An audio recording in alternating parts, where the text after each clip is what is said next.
तुर्की और सीरिया में मौत का आंकड़ा लगातार बढ़ता जा रहा है। तुर्की और सीरिया में मरने वालों का आंकड़ा अब तक 30,000 को पार कर चुका है। तुर्की और सीरिया में भीषण भूकंप के बाद मरने वालों का आंकड़ा लगातार बढ़ता हुआ 30,000 से ज्यादा लोग इस भयानक आपदा में अपनी जान गंवा चुके हैं और अभी भी मरने वालों का आंकड़ा बढ़ रहा है। मलबे के नीचे लोग इक्का दुक्का ही जीवित निकल रहे हैं। 139 घंटे बाद ऐसा चमत्कार देखने को मिल रहा है, लेकिन अधिकतर लोग इतने खुशकिस्मत नहीं हैं जो कि इतने दिनों बाद भी मलबे के अंदर जीवित बचे हों। लिहाजा मरने वालों का आंकड़ा बढ़ता जा रहा है। 30,000 से ज्यादा लोगों की जान जा चुकी है। तुर्की और सीरिया में राहत कार्य के बीच जी न्यूज की रिपोर्टिंग जारी है। जब भूकंप की वजह से शहर के शहर तबाह हो गए, जिंदगी की खोज आसान नहीं है, लेकिन बेहद कठिन मौसम और हालात के बीच लोगों को बचाने का सिलसिला जारी है। हमारी यह रिपोर्ट आपको दिखाते हैं।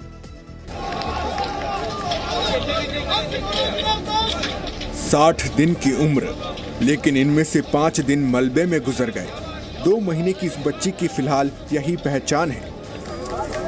इमारत के मलबे के अंदर दबी इस बच्ची को बचाना आसान काम नहीं था, लेकिन राहत कर्मियों का हौसला आसमान से भी ऊंचा है। तमाम आधुनिक उपकरणों की मदद से इस बच्ची का पता लगाया गया। बच्ची के मलबे से बाहर आने के पहले से ही एम्बुलेंस को तैयार रखा गया था ताकि फौरन इसे मेडिकल मदद मिल सके। तुर्की में राहत कार्य की ऐसी तमाम तस्वीरें हैं। एक और तस्वीर देखिए। 7 महीने का ये मासूम 139 घंटे तक मलबे के नीचे दबा रहा। आपदा के 6 दिनों बाद इसे बचाने की खुशी किसी जंग जीतने से कम नहीं है। जैसे ही बच्ची को बचाया गया, आसपास के लोगों ने तालियों से इस उपलब्धि का स्वागत किया।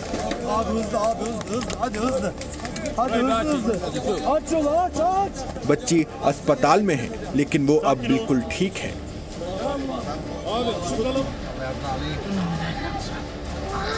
सीरिया के एलेप्पो की ये तस्वीर आपको विचलित कर सकती है। ये बच्ची भूकंप के बाद से ही इस इमारत के मलबे में दबी पड़ी थी। आसपास जिंदगी की गुंजाइश बेहद कम थी।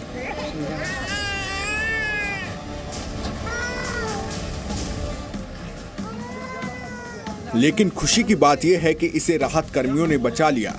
जैसे ही इस बच्ची को राहत कर्मियों ने गोद में लिया, वो रो पड़ी। इसके सिर पर हल्की चोट है और अब अस्पताल में इसका इलाज चल रहा है। मलबे से निकाली गई 16 साल की इस बच्ची को देखिए। आपदा के 6 दिनों बाद बचाया जाना जिंदगी दोबारा मिलने से कम नहीं है। दक्षिण तुर्की में भूकंप के केंद्र से करीब कहरनमारस में ये रेस्क्यू हुआ। तालियों की गड़गड़ाहट के साथ इस बच्ची का स्वागत हुआ।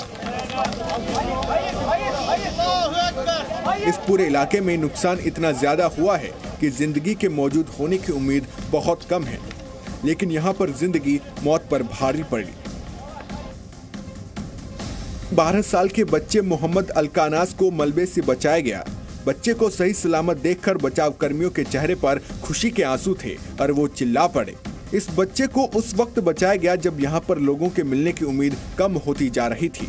तुर्की में जारी बचाव कार्य में 5 साल की बच्ची की बरामदगी भी शामिल है। इस भूकंप के 134 घंटे बाद केंद्र कहरनमारस में मलबे से जिंदा निकाला गया था। इसे तुरंत ऑक्सीजन दी गई और जांच के लिए अस्पताल ले जाया गया। बचाव का काम पूरा होते ही लोग खुशी के मारे चिल्ला पड़े। हालांकि राहत कर्मियों ने इन्हें चुप रहने को कहा ताकि उनके मिशन में कोई बाधा न आए। बीतते वक्त के साथ तुर्की में जिंदगी की उम्मीद कम होती जा रही है, लेकिन बीच बीच में लोगों को अब जिंदा भी निकाला जा रहा है। विनाश की ऐसी तस्वीरें आपने शायद ही देखी होंगी, लेकिन राहत कर्मियों ने अभी उम्मीद छोड़ी नहीं है।